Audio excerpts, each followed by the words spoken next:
Исәнмесез, сез ТНВ телеканалында сөйләшергә вакыт тапшыруын карыйсыз. Минем исемем Лилия Кадырова. Бүген бездә кунакта бик популяр, бик талантлы һәм бик көчле иҗади гаилә.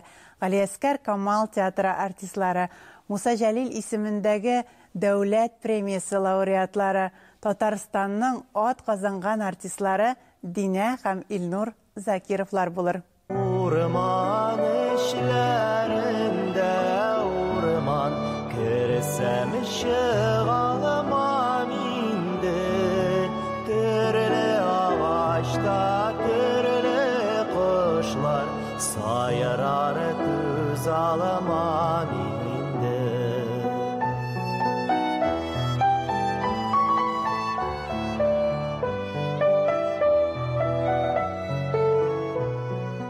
Сәлам, Динә, бик шатмын сине күрергә. Үзебезнең тапшыруыбызда һәм синең иҗатыңа асыкланып, синең үзеңә асыкланып, сиңа әлеге чәчкә букетін, кәрҗинен бүләк итүдән башлыйсы килә. Субханаллах, бик зур рәхмәт. Исәнмесез, Лилия, исәнмесез, хөрмәтле тамашачылар. Ниһаять без дә әлеге матур тапшыруга кунакка килдек, парлап килдек. Ул да үзе бер зур сөенеч, бик зур рәхмәт чакыруыгыз өчен. Бик сөенеп килдек. Без сезнең даими караучыларыгыз. Рәхмәт, бик зур рәхмәт, Динә. Ничек сезнең хәлләрегез? Хәзер инде гөрләп сезон бара, име? Телевизион сезон бара, театраль сезон бара. Театраль сезонда инде син оркестрда уйныйсың, име? Телевизион сезонда син җырлый галенең шундый кабатланмас бизәге. Минем шәхсән үземнең гаиләдә әни Динә булмаган көннәрдә әни Динә ник юк икән дип борчыла башлыймы? Бер әнигез генә түгел, чөнки шалтыратучылар да, язучылар да күп нәрсә булды. Кая киттең? Әллә киттеңме? Кая языйк дип күп кеше бик борчыла, бик зур рәхмәт сезгә игътибарыгыз өчен. Чыннан да сезон бик кайнар. Без бик тырышабыз. Без эшләргә күнеккән кешеләр, гаиләбез белән, әле Илнур белән мин генә түгел, кызыбыз да эшли. Әйе. Без аны Шаян ТВ-дан ишетәбез инде, име? Әйе, субханалла, Зәлиябез инде 5нче ел Шаян ТВ-да тапшырулар алып бара. Һәм инде аңа иҗатын кайдадыр булса менә күрсәтү, ул инде Шаян ТВ мәйданчыгы, бик зур рәхмәт Шаян ТВ-га безнең кызыбызны күреп алып, шулай талантын үстергәннәр өчен.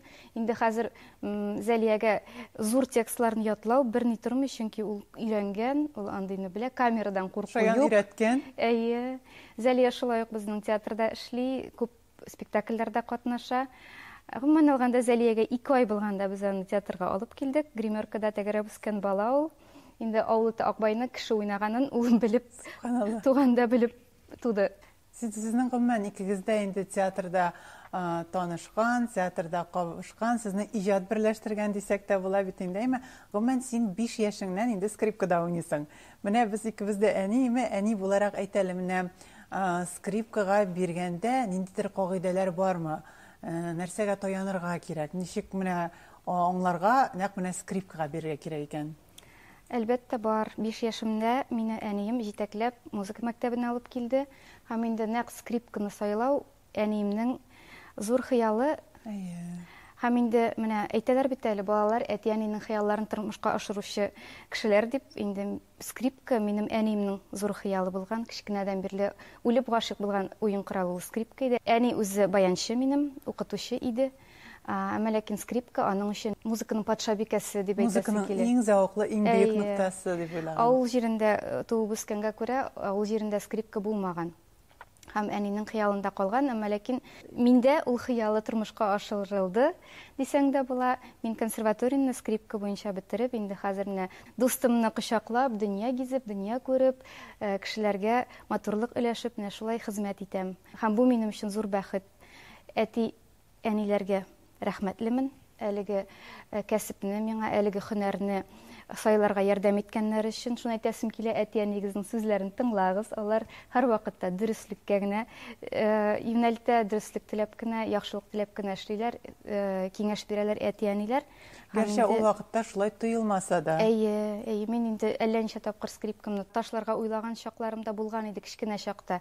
Әмма ләкин әнинең каты торуы, әтинең сүз дәшмәве минем хәзерге тормышымны хәл иткән борылышлар. Менә әни каты торды, музыка мәктәбен, скрипканы ташлатмады дисең, менә үзең ничек тәрбиялисең бүген балаларны?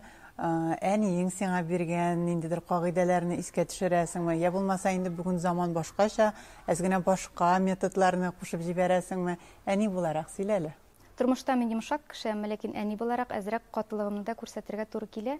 Безнең Зәлия үзе йомшак бала, сүз тыңлый торган, ләкин кемнән дә булса куркырга тиеш бит инде ул, теге авторитет булырга тиеш. Шуңа минем авторитет, Иннурның да авторитеты көчле. Безнең сүздән чыкканы юк. Кирәк булганда катырак та дәшәсең, кирәк булганда йомшаграк та. Шуны әйтәсем килә, безнең заман балалары мөстәкыйльрәк булган дигән фикер минем уйда, чөнки хәзерге балалар барыбер безнең кебек үк үзләре башлап эшли белерлек түгел әлегә дип уйлыйм инде мин. Бәлки безнекеләр әле кечерәктер. Бәлки өйрәтергә, менә аларны ничек өйрәтергә? Киңәш сорарга әни дә юк. Ничек тә булса теге үз белгәнемне кушып дигәндәй Иннур белән киңәшләшеп, аны бит әле артык бәрелергә дә ярамый балага. Баланың күңеле бәллүр шәркә кебек. Хәзер җимерелергә тора. Шуңа күрә ничек тә булса акыл белән дөрес юнәлеш биреп, баланы тәрбияләргә тырышабыз инде. Мисал өчен бала чакта минем белән булган бер хәлне сөйләп үтәсем килә. Без кичкенә чакта авылга кайтырга ярата идек, җәй буе, 3 ай буе авылда үткәрә идек ялларны. Әби, бабай янында һәм авылга кайткач, авыл балалары белән уйнап йөри идек инде. Хәзер бер төркем балалар, бер 5-6 булганбыздыр инде, иң өлкәне мин, миңа бер 10-11 яшь булгандыр. Киттек авыл башына карьерга, кумда уйнарга. Безнең белән кичкенә 5 яшьлек кыз ияреп барды. Хәзер без кумда уйныйбыз, рәхәтләнәбез, көләбез, йөгерәбез, бер мәлне тавыш. Кум ишелде. Кум өстендә бер 3 метр глина. Әтеге кыз юк. Без чаптык, тирә-юньне карадык, бер кайда юк. Анарсын башыбызга типте, шушы кум астында калгандыр ул дип. Менә шушы 5 бала шул кичкенә кызны кумнан казып чыгардык. Кыз яшәрлек түгел иде инде. Менә бу нәрсә бу? Әти-әнинең безне карап бетермәүлегеме? Ул вакытта теге аны-моны уйламыйсың бит инде. Менә шул хәлләр, баштан үткән хәлләрне искә алып, күңелдә калып, мин кумлыкларны яратмыйм. Шул вакыттан бирле, шул җирдән үтеп киткәндә йөрәгем шәнчи һаман. Сәлам, Илнур. Мин беләм синең интервьюларны яратмаганың, йөрмәгәнең. Шулай да менә бүген искәрмә ясавың өчен рәхмәт сиңа. Без сине күрергә бик шат үзебездә. Исәнмесез, хәерле көннәр. Хәерле Мин дә бик шат сезне күрергә. Ризалаштым инде.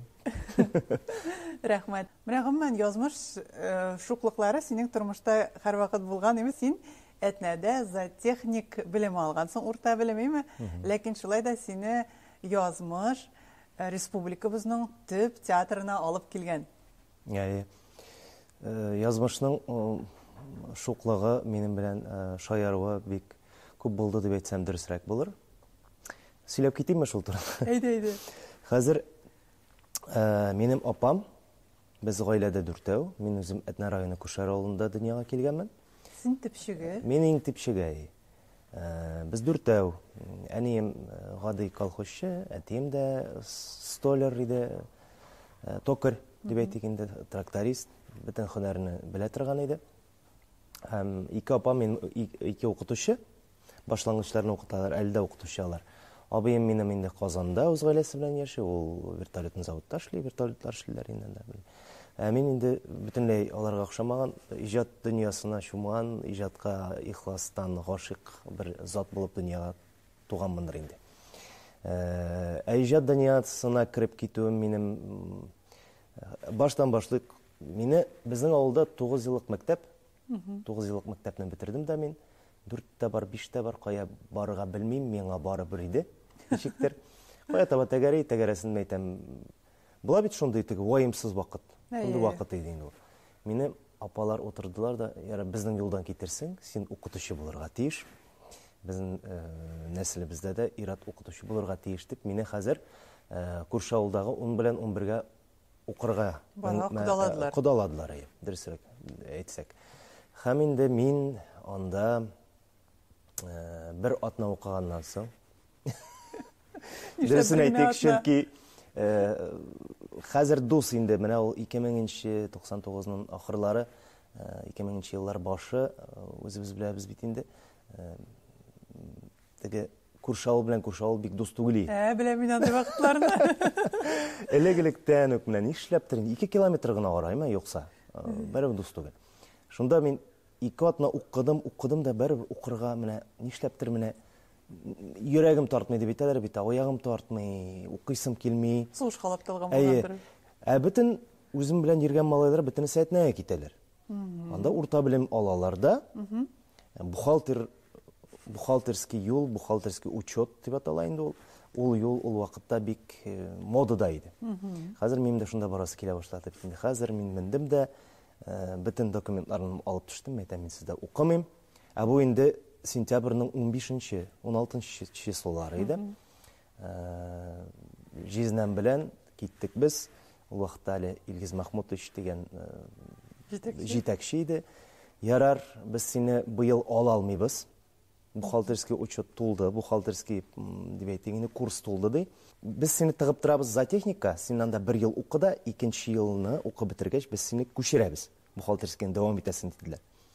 Анда 3 кенә ел укырга иде. За техникта 4 ел. Хәзер мин ярар дидем. Кирдем бит инде. Морадыма ирештем. Укый башладым, 4 ел дигәнче узып китте ул. Нар инде минем башыма кимерә башлады. Кая барырга икәнсең дигән ниһаять. Ой. Шул вакытта безнең класс җитәкчебезнең ире, Лилия апаның ире әйтте: "Илнур, син бик зур кеше булырсың ди, минем ди күрәзәчелегем бар" дип әйткән кебек булды ул. Әйтәм, бу кешедән нинди сүз чыкмас инде, әйтәм. Ярар, әйтәм, әйткәндер. Ярар дип кенә тордым да, мин сине еллар үткәч бу сүзне тагын бер тапкыр кабатлыйм ди. Син инде теге сине кеше таный башлагач, тагын кабатлыйм әле бу сүзне. Һәм чынлап та без техникумны бетергәч 20 ел узгач, без очраштык. 20 түгел, 15 ел узгач без очраштык. Һәм шунда ул килеп әйтте: "Менә теге вакытта мин шулай дип әйткән идем бит ди. Әйтәм, синең амин дигән сәгатьләреңә туры килгәндер инде" дидем. Шулай итеп мин техникумны укып бетердем дә Хатабыйга килдем. Хатабым әйтәм, мин кая барырга да белмим. Әйдән инде Гомәр абый Мәрдәновка менеп карыйбыз ди. Гомәр абый Мәрдәнов инде барыбыз да бик яхшы белә. Ул Әтнә халык театрының башлап йөрүчеләренең берсе иде. Урыны җмакта булсын. Әле мин юбилейында да хәтерлим, әле дә әйткәнем бар. Гомәр абый әйтәм, татар театрына нигез салучы булып Габдулла Кариев торсам әйтәм, минем йөрәгемә театр дигән төшенчәне салучы булып сез торасыз дидем. Чынлап та ул миңа утыртты, аңлатты, театрның инде авыр хезмәт икәнен аңлатты. Сәхнәгә чыгып селкенеп кенә йөрү түгел, роль өстендә эшләү турында аңлатты. Һәм шулай иттереп ул мине менә шул числода прослушкага барали Камал театрына Бикчәнтәевкә дип җибәрде. Фәрит абый Бикчәнтәевкә инде. Һәм чынлап та мин бардым, экзаменга килерсең дип әйтте Фәрит абый. Килдем, һәм инде ул вакытта сайлап алу безнең 50 кеше иде микән, бик күп иде. Барыбызны да беренче тур, икенче тур, өченче турдан уздык. Һәм инде Камал театрында менә укыдык. Безнең инде укуыбыз да шунда булды. Инде педагогларыбызга килсәк, ул Камал театрының сәнгать җитәкчесе, баш режиссер Фәрит абый Бикчәнтәев. Һәм инде Әтнә театрында эшләүче, Әтнә театрының баш режиссеры Рамил Фазлыев. Әле яңа гына ГИТИС бетереп кайткан иде, Табаданнан төшкән режиссер иде ул вакытта безнең белән эшләде. Һәм инде Татарстанның халык артисты Радик Бариев. Эше укыттылар безне, Аллага шөкер. Һәм инде шулар белән радио белән бер сәхнәдә партнерлар булып уйнарга насыйп булды. Менә шулай итеп килеп төштем мин, кирдем мин Камал дөньясына, иҗат дөньясына чумдым. Һәм инде Камал театрына эләгүем белән бик бәхетледермен. Сезнең күзегез яхшы күрәме? Кыйммәт булмаган бәягә бик яхшы табибларда күзгә операция сатырга мөмкин. Омикрон клиникасында катарактага операция нибары 17,990 сум. Әлеге операция бик тиз 12 минут эчендә ясала. Казан Зинина бер адресы буенча урнашкан Омикрон клиникасына рәхим итегез. Менә сорарга әни юк инде хәзер дип әйтеп куйдың, әйме? Шуннан да әнигез бик вакытсыз арагыздан китеп бара бугайсызның, әйме? Әниемә 54 яшь иде. 2018 елның февраль аенда китеп барды ул. Яман шеш. Берничә төп булмады. Бер ай эчендә сау-сәламәт кеше янып бетте. Без аның ширләгәнен дә белмичә, абайламыйча калдык, чөнки бу шир сорап тормый. Әни ширләгәнче бер тапкыр да больницада ятканы юк иде. Аның медкартасы да юк иде хәтта. Шуның кадәрле сау-сәламәт тормыш алып барган кеше иртән буткалар ашап, физкультуралар ясап, безне өйрәтә иде. Менә шушындый күнегүләр яса, аркаңа урта бит дип, миңа язып, шалтыратып җибәрә иде. Менә шундый кешенең хәзер дөньяда юклыгын аңлау, әле аңламау, менә минем башыма сеңдерелә торган уй түгел, ул күңел һаман кабул итми. Һәм инде без теге Казанда яшәп, алар Чаллыда яшәгәчтен, әле әни һаман өйдә кебек. Әле килмәгән кебек. Әти әйтә, әле әниң сезгә киткән кебек һаман ди. Әтигә килгәндә инде әти быел өйләнде безнең. Гаиләле булды, без бик сөендек. Яхшы кеше туры килде, намаздагы апа, таныш апа, Эльвира апаның малайы әнигә баянга йөргән иде. Бик якын итә безне, минем энем бар, Илшат, энемне дә бик якын итә, кунакка чакыра. Вакыт булганда баргалыйбыз, әти өчен бик сөенәбез.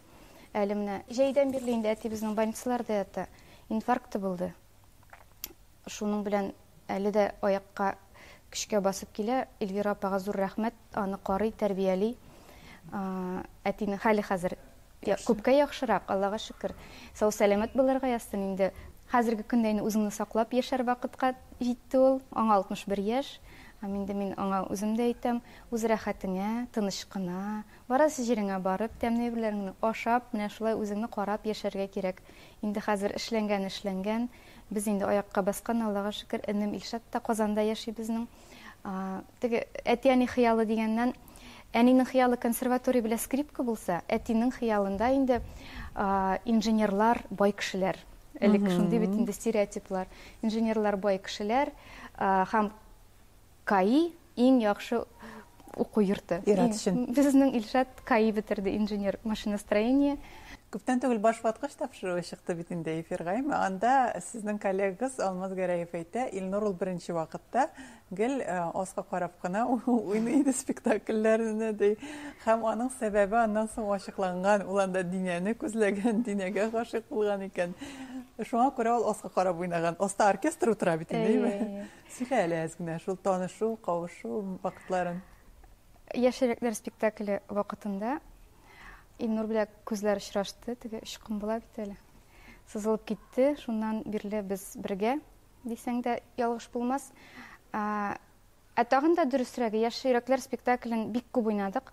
Һәм мин репликаларын яттан беләм. Мин менә гомумән алганда үзем уйнаган спектакльнең артистлар сөйләгән сүзләрен минем күңелдә, мин алар артыннан кабатлап барам. Яшьрәкләр спектакле бара, Илнурның монологы. Илнур сүзләрен бутый-бутый, әллә нәрсә сөйләп чыкты. Мин шунда ачу килде, мин аңа шундый карадым. Ул минем шушы яман карашымны бәлки мәхәббәт карашы буларак кабул иткәндер. Әйттереп, минем караш аның карашына бәйләнеп, менә бер-беребезне күрдек шул вакытта. Ярый әле сүзләрен бутамаса, шулай усал итеп карамасаң, бәлки Илнур беренче адымны үзе генә башларга бик кыймаганда булыр иде. Ул үзен бик тыйнак тота буга, менә хәтта интервьюлар карасаң да, ул бит инде әйдә баручы артист Камал театрының. Ләкин интервьюда табу бик кыен аның турында, аның турында мәгълүмат табу кыен. Менә монда килгәнгә рәхмәт әйтәм инде мин аңа. Илнур чыннан да бик җитди кеше, танышканчы ук белә идем, күреп белә идем. Миңа ул теге бик сөйләшми торганрак кеше буларак күз алдыма килә иде бит. Исәнләшеп, исәмсез дип кенә исәнләшеп йөри идек. Инде ныклабрак танышып киткәннән соң мин инде аны никадәр ачык, никадәр йомшак күңелле кеше икәнлеген белгәчтен, шундук гашык булып, инде менә кавышып киттек без. Илнур эчке халәте белән минем әтиемә ошаган. Һәм шуны әйтәсем килә, без икебез дә Ильяс балалары. Илнурның әтисе дә Ильяс, минем әтием дә Ильяс. Шул җирдә туры килгән. Әти белән икесенә балык җене кагылган аларның ниндидер менә ярышлары да бара җәй көннәрендә, инде авылга кайтканда, яки балыкка барып кайткачтын, шундук әти белән шалтыратышып сөйләшеп, нәрсә, ничек кияү хәлләр? Кабам балык. Кабамы, капмыймы дигәндәй, бармы уңыш дип уңышы булса инде сөйүнүп, уңышы булмаса күйүнүп дегендей алардын уртак темалары бар. Әни дә Илнурны бик ярата иде. Инде кияүгә чыкканнан соң да кияү дип кенә торалар иде. Әбием дә шулай ук. Илнур үз кешебез, шундук менә безнең гаиләбезгә кереп, ничектер үз урынын алды ул. Аннан соң без өйләнергә уйлагач, мәрхүм Шамил Зиннуровичка кердек. Уй булу белән. Шамил абый мине бик үз итә иде, һаман аркадан сөеп китә торган иде. Молодец, син дип инде менә Илнур белән инде кавышырга уйлагач, шуның кадәрле сөенде. Һәм үзенең дәфтәренә язып куйды безнең никах көне, 10 июль. Инде бу 10 ел иң эссе җәйләрнең берсе, корылык, суларга һава юк, 40 градус эсселек. Без Чаллыда кичкенә генә квартирада никах укытабыз. Никах сәгать 11-гә билгеләнгән, 11-нче яртыда Шамил Зиннурович шалтыратып, "Кая торасыз сез монда?" дип сорамасынмы? Без инде аны чакырганны теге килмәстер дип барыбер чакырга кирәк дип. Зур кеше, искиткеч зур кеше. Шунда шалтыраткач шаккаттык. Шуның кадәрле дулкынландыргыч булды һәм шундый истә калган минем бу әлеге хатира. Һәм Шамил Зиннурович безнең кичкенә генә квартирага аппак лилия чәчәкләре тотып керде. Шул вакыттан бирле лилия чәчәге минем күңелемдә матурлык, аклык, паклык төсе буларак уелып калды. Илнур җай чыккан саен лилия чәчәкләре бүләк итте һәм бакчамда минем бер 12-13 төп лилия генә үсәдер. Чөнки бу минем өчен ниндидер менә тормышыңның матур вакыты белән бәйле. Рәхәт чәчәк минем өчен лилия чәчәге. Динә, бәлки тамашачыга да кызык булыр, сезнең бакчагыз нәкъ менә Марсель Сәлимҗанов бакчасы бит улаймы, сез аны сатып алып, аның матур истәлеге дип ул бакчаны утыртып карап тора идегез бер вакыт.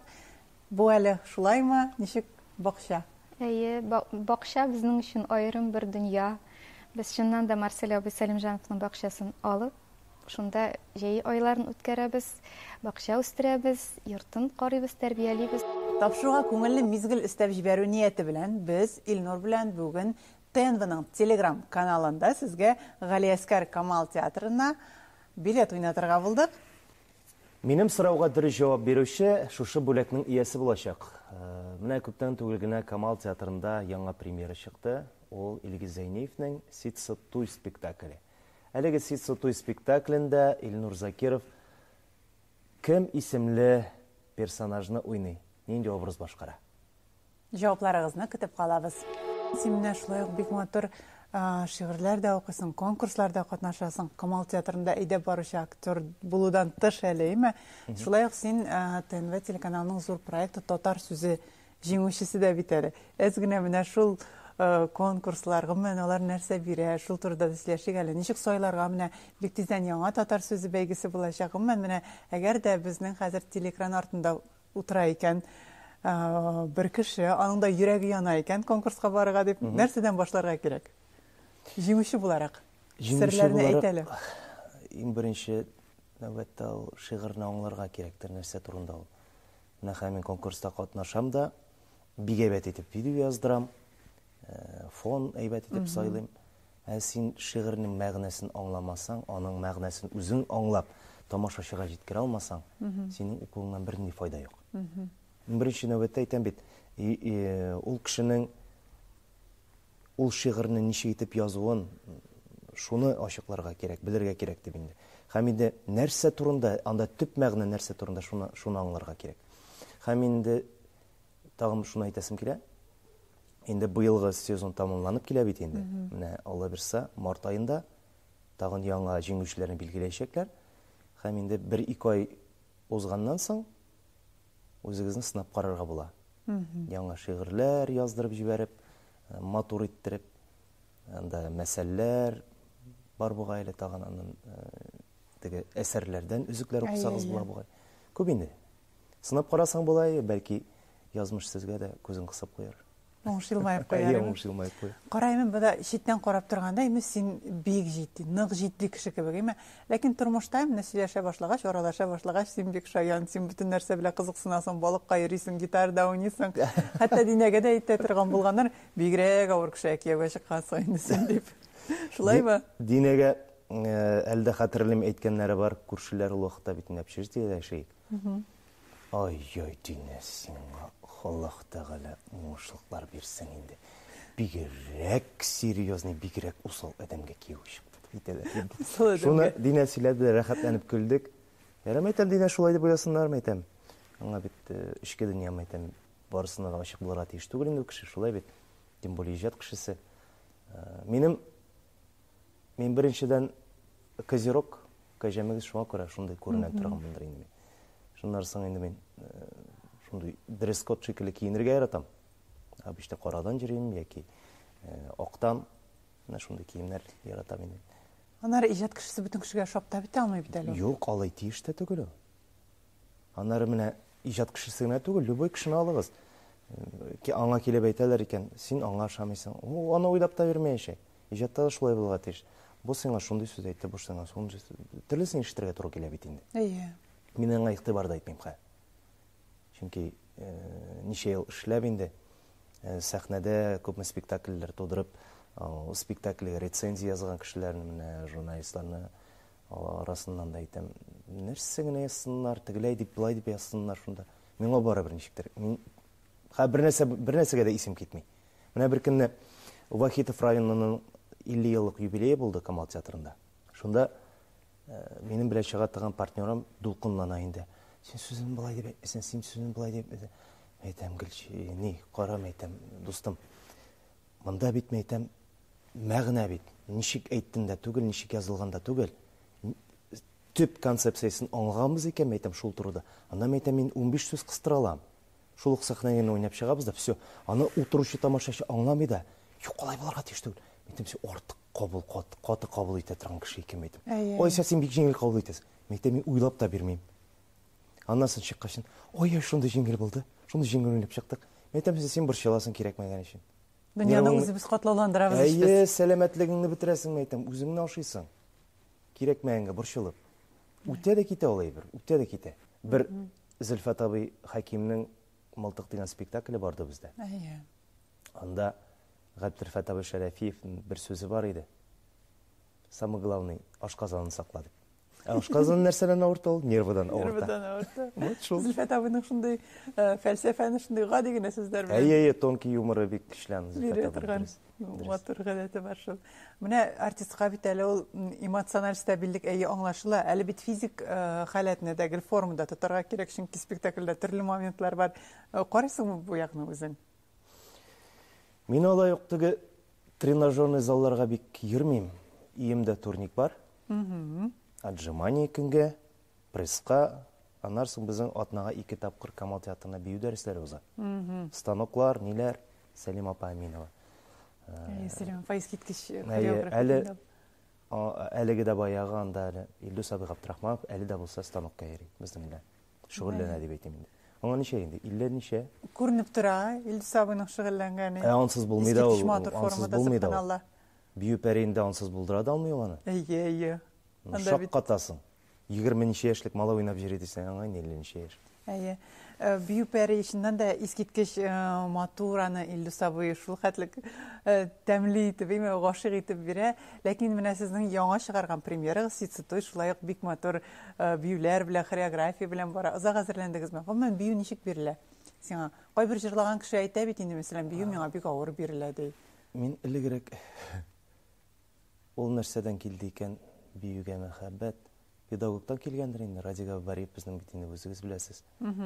Теге пластикларны бик әйбәт белә иде. Сәхнә кешесе ул һәр яклап хәрәкәттә булырга тиештер инде. Баш ягыннан, тән ягыннан, физик яктан дип әйтик инде. Рухи яктан. Әйе. Тормышны җитте матур төсләрдә күрергә Омикрон клиникасы ярдәм итәчәк. Ышанычлы клиника заманча медицина җиһазлары. Омикрон клиникасы Казанда Зинина бер адресы буенча урнашкан. Тулырак һәм актуаль мәгълүмат белән omicron.ru сайтында таныша аласыз. Динә, син менә күп төрле талант, әмма син әнидә, син хатында, син Камал театрының оркестрында да уйныйсың, әмма ләкин тамашачы сине бик якын итте, миңа калса җырлый гали тапшыру аша. Һәм менә хәтта минем үземнең әнием дә ул Динә скрипкада уйнамаса да, елмаеп утыруы да Динәнең җанга шифа ди. Гомумән җырлыйга әле тапшыру турында сөйләшик әле. Ничәнче елдан бирле син анда? Мин җырлыйга әлегә 12-13 елларда килдем. Җырлыйга әле минем өчен аерым бер дөнья. Бу күңел биреп эшли торган эшләрнең берсе. Бик яратам. Съемкаларга килергә яратам, тапшыруларны карарга яратам. Кичкенәдән бирле яратам мин бу тапшыруны. Һәм инде монда килеп ләгү минем өчен шулай ук бер мөгъҗиза булды. Нәҗип абый миңа шалтыратты. Әмма ләкин Нәҗип абый шалтыратуы минем өчен гаҗәпләнү булмады. Мин аны төштә күрдем. Күз алдыгызга китерәсезме? Нәҗип абый шалтырату минем өчен гадәттәге хәл кебек. Мин трубканы алып, инде Нәҗип абый тапшыруга чакырганда, мин нишләптер шунда барырга мин дежавю булды. Шунда барырга тиеш идем, миңа шалтыратырга тиеш иделәр кебек. Чынлап, менә валлаһи шулай дим. Инде җырлыйга әлегә барып керү минем өчен зур тәҗрибә булды. Халык белән аралашу, инде кайтавазлар бик күп килә, бик күп язалар, шалтыраталар. Әзрәк моңаеп китсәң, нишләп җылмаймадың дип язалар. Инде гелдә тапшыруда булмаган вакытларда була, әллә киттеңме, кайда языйк, нишләп киттең дип, менә шундый кайтавазлар була. Мин инде кешедә шундый туйгы уятам икән, мин бик бәхетлемен. Менә минем эшләнгән эшем юкка түгел. Халыкка скрипканы танытуда бит инде ул. Скрипканы халык уен коралы буларак та пропагандалау. Менә минем максатым шул. Җырларын син ничек матур уйныйсың скрипкада? Минем ул күңелдә, чөнки мин аларны бит өйрәнмим берсендә. Җырлыйга әлегә шулай ук нота куя миңа Нәҗип абый. Миңа аның исеме генә кирәк. Чөнки менә мин шуның кадәрле зур тәҗрибә алдым. Әле Нәҗип абый белән ничә еллар эшләп, аның уен алымнарын үземә алып. Әни белән кичкенә чакта шулай ук әни фортепианда яки баянда татар халык җырлары китабын ачып, шуны уйнап утыра идек без. Ул миңа сеңгән, күңелемә кичкенәдән тәрбияләнгән мин шулар белән. Минем өчен классика уйнау бик авыр. Бу инде профессиональ яктан авырлык түгел, минем күңелем кабул итеп бетерми, һәм мин аны үземә кирәк дип кенә уйныйм. Халык көйләрен мин сузып җибәрәм миңа авыр булганда, сузып җибәрәм миңа рәхәт булганда. Һәр көйнең үз авазы, һәр көйнең үз урыны бар минем күңелемдә, һәм һәрберсе минем өчен кадерле. Татар халык көйләрен скрипка белән баяннан үтемлерәк, ничкәрәк итеп башкарыш уен коралы бар микән? Булса әйтегез. Юктыр мөгаен. Динә үткәннәргә кайтса, безнең яшьлеккә дип әйтегеме? Мин бит әле сине Алканат рок төркемендә эшләгән музыкант буларак та беләм. Әз генә шул юлларга кайтып булмый. Син бит менә кайсы юнәлешкә алма, анда Динәнең изе бар. Алканат минем күңелемнең аерым бер өлеше. Шулай ук күңел биреп эшләгән эш. Алканаттан бер тиен акча эшләмәгән кеше мин, әмма ләкин менә күңел шунда, яшьлек шунда. Инде бу бәйсезлек, бу ниндидер алканат дигән тәрҗемәсе дә бит аның шунда. Возьми крылья. Канатлы бул дигән кебегрәк. Алканат белән рәхәт еллар узды. Инде альбомда яздырылды бит инде. Һәм аның менә шулай тукталуы минем өчен бик авыр кичерелде. Ул классика булып калды дип әйтсәң дә була. Татар альтернативасының классикасы. Һәм инде бик күп ул вакыттагы фанатлар бар минем. Хәзерге яшьләрдә тыңлый Алканатны. Ул хәзердә актуаль. Минемчә Алканат ул үз вакытыннан алда барган төркемнәрнең берсе. Мин хәтерлим, менә Бауман урамында мин татарча сөйләшәм акциялар бар иде бит инде биме, без аларда йөридек актив рәвештә. Һәм шунда менә Алканатның чыгышлары ул ниндидер менә яңалык иде, яңа сулыш иде. Шунда ярата идек без ул төркемне. Менә тамашачы бәлки уйлар кайда Динә, моң турында сөйләп утыра, һәм инде рок. Рок турында. Мин рокка бит халык көйләре, халык моңын алып керүче дип үземне саный идем, һәм саныйм да, чөнки теге кажан чалбарлар кигән җегетләр арасында мин скрипкамны тотып, ак калфагымны сузып җибәрә идем. Мин скрипкамны тотып, әйдәгез менә әпипәне кыстырып җибәрик, хит дип менә шулай итеп рокны татарчалатып, инде татар текстлары гына булмадан да, инде тулаем татар җанын кертеп җибәрергә тырыштым инде, бу минем килеп чыкты дип уйлыйм мин. Эстрадада да бик күп еллар эшлим. Иң беренче эшләп киткән кеше минем Илсаф иде, Илсур абый. Аннары соң инде мин эшләмәгән артистлар бик сирәктер ул. Шуны әйтәсем килә, мин Татарстанның бик күп авылларында булган артист. Мин булмаган авыллар бик сирәктер ул. Без инде заманында бик күп сәяхәт иттек, гастрольләрдә йөрдек. Алмаз Зөлфира Мирзаяновлар белән дә 2 елга якын мин хезмәт иттем. Бик яраттым төркемнәрен. Һәм инде соло буларак та чыгышлар ясыйм. Дуэт буларак мин баянчыларны бик яратам. Инде минем дустым, жан дустым, иң якын кешем Айнур Муратов белән бик еш без чыгыш ясыйбыз. Шулай ук Ринат Валиев, мин аны бик хөрмәт итәм. Ул да минем иҗатымны хөрмәт итеп, инде менә гаилә дусларына әйләнеп беттек. Баянчылар минем өчен иң якын кешеләр. Алар минем эчке хәләтемне аңлыйлар кебек. Һәм инде уен коралына килгәндә скрипка белән баян алар ничектер үзара сөйләшеп, үрелеп бара аларның моңнары. Һәм минем өчен иң яхшы яңгыраш, әйтәм бит, иң яхшы дуэт ул скрипка баян дуэты. Альтернативага килгәндә мин һаман әле шул агымда.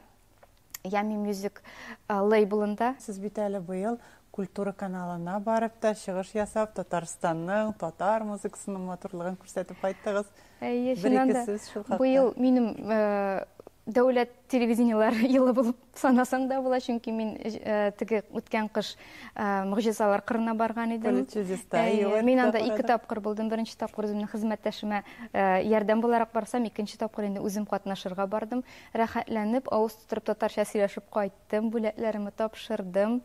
Һәм инде берничә айдан соң без Ями Music Band төркеме белән культура телеканалына бардык.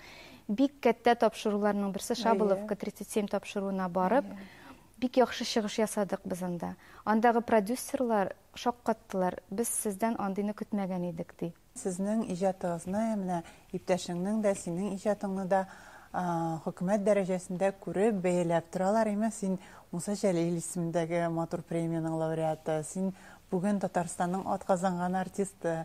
Менә ул уңышлар шулай ук мөһимдер, артист өчен. Аллаға шөкер дип әйтәсем килә.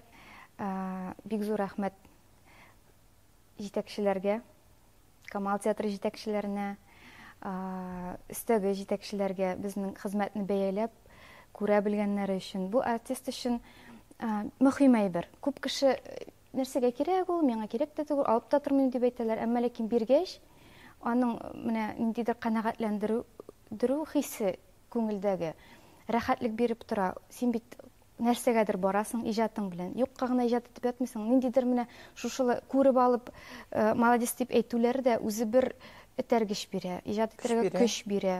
Һәм бу артист өчен минемчә, гомумән алганда иҗат кешесе өчен бик зур дәрәҗәдә күрсәткеч тә. Без бик рәхмәтле. Менә көчеңдә булганда, эшләп торганда, киләчәккә барганда, алу тагында матуррак, әйме? Шулай, бик рәхмәтлебез. Һәм алга да эшләр планлаштырылган, эшләр күп. Әйтеп бетереп тә булмый барысында, әмма ләкин менә ниндидер көч сизәбез, ярдәм сизәбез, үзебез дә ярдәмгә килергә, бөтен көчебезне бирергә әзер кешеләрбез. Беләм синең күп кырлы талант икәнеңне, хәтта ки бәлешләргә кадәр пешерә белгәнеңне. Ансын каян беләсең? Син төпчек бала булган, төпчек баланы иркәләп кенә үстермәделәрме? Юк, без Казанга киткәч инде. Өйрәндең. Инде. Аннан соң безнең бит ни кергән иде инде. Техникумда укыганда параллельно анда теге кружоклар була торган иде. Ашарга пешерү, нитү дип әйтегәндә. Егетләргә дә. Анда бер корочка биреп чыгардылар инде шунда нәрсәдер теге кондитер повар дигән, кондитер повар дигән синең корочкаң бар? Корочка түгел. Документ шикелле әйбер инде, ул вакыттагы. Шуңа күрә мин әйтәм, 3 дипломлы артист дип. Әсгатав әле керә 3 дипломлы артист килә дип. Ана дипломы санап та булмый инде. Мине шаккатырып булмый, наверное, хәзер. Синең өчен проблема түгел. Юк, вообще проблема түгел. Дине әйтә икән, мин китәм, ничәдер көнгә барып кайтасымсыз. Окей, мәйтәм бар. Баланы ашат, пожалуйста. Мин әйтәм бит, ни ризык ашау мәсьәләсендә бик. Ничек әйтәм? Югалып калмыйсың инде. Үз көнеңне үзең күрә аласың. Мин тәмләп ашарга яратам. Үзем тәмләп пешергәч, мәйтәм бер генә яшибез. Шулай бит инде. Мәйтәм кесәңдә финанс ягы бар. Мәйтәм тәмләп ашарга кирәктер инде. Үзең дә тәмләп пешерәсең. Зәлия дә тәмләп ашарга ярата, кемгә ашагандыр анысы. Кемгә ашаган икән? Зәлия турында сүз чыккач, Зәлиянең инде без сөйләшеп үттек Шаян ТВда. Әзме күпме эшли башлаган, ниме? Һәм без беләбез инде ТВда синең сериаллар аша ишетәбез без синең тавышны.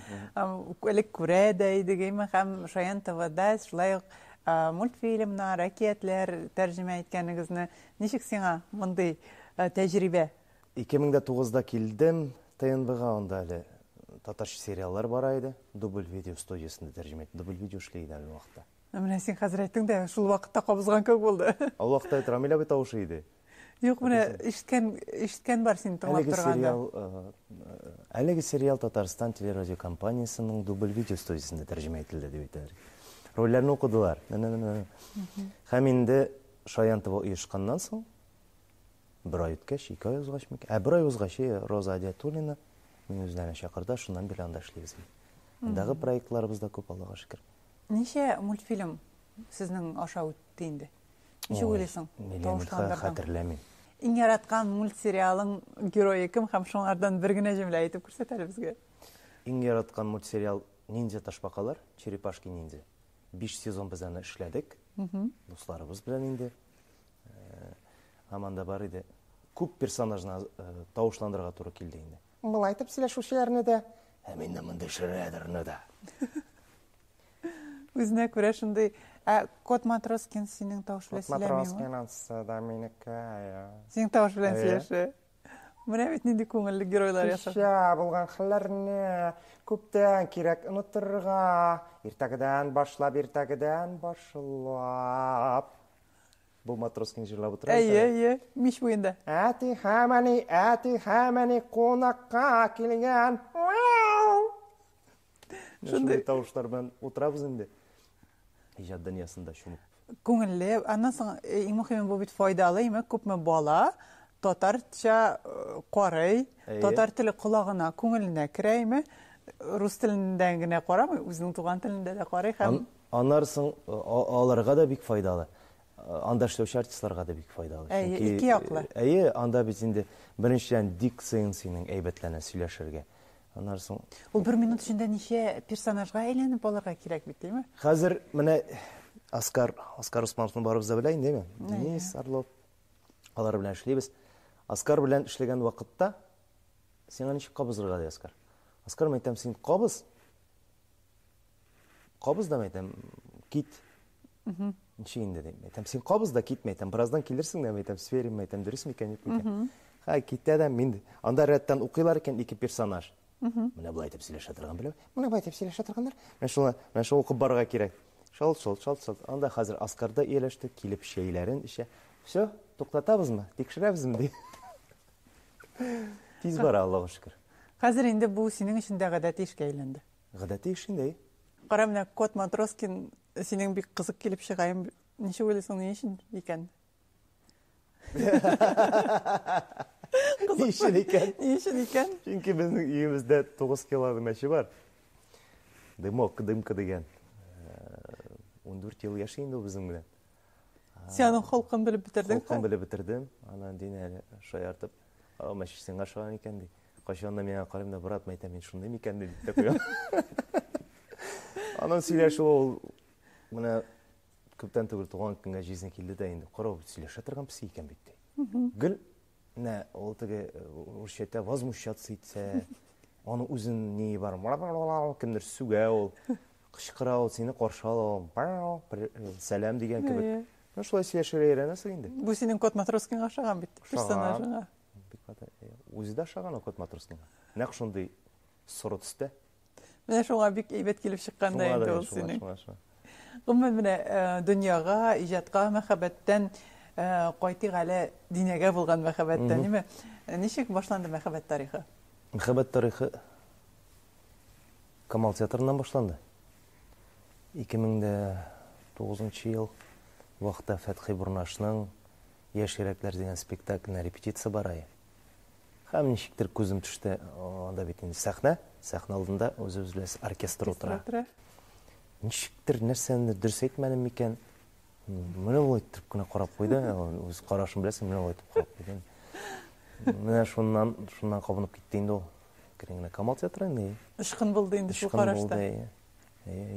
Ярый шул караш булган. Ул караш булмасын, игътибарда итмәгән булыр. Динәдә уйлап йөргән бу өйләнгән кешедер инде, бик серьезный дип. Җитте генә йөргәч сине. Динә, әмма бүген хәзер синең күңелеңдә нинди яңгырый? Үзебезчә матур татар халык кие. Әйдә, уйнап кит әле зинһар өчен, чөнки тамашачы көтеп утыра торгандыр.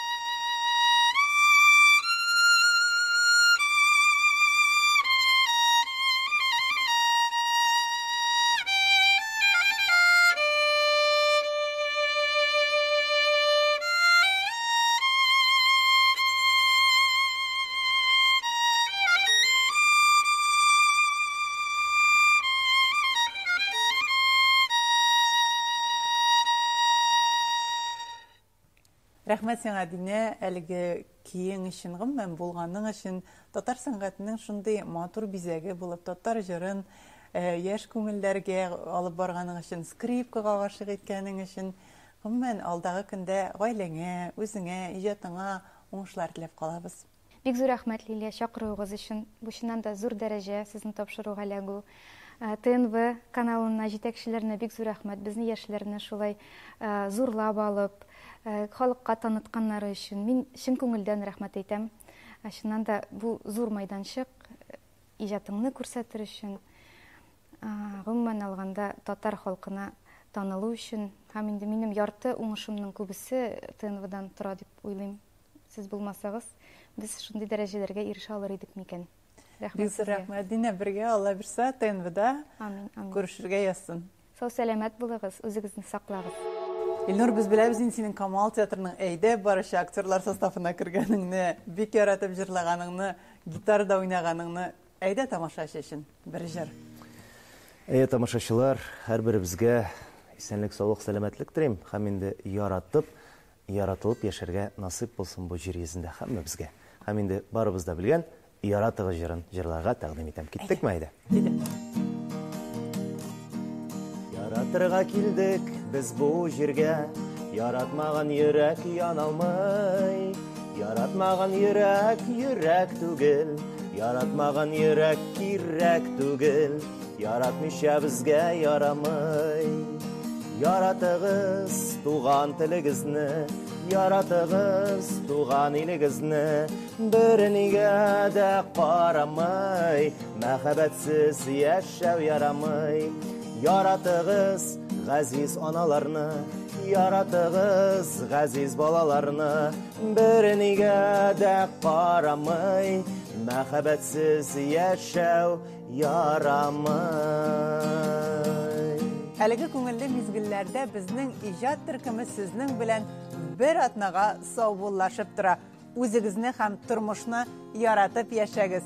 Исән-имин булыгыз.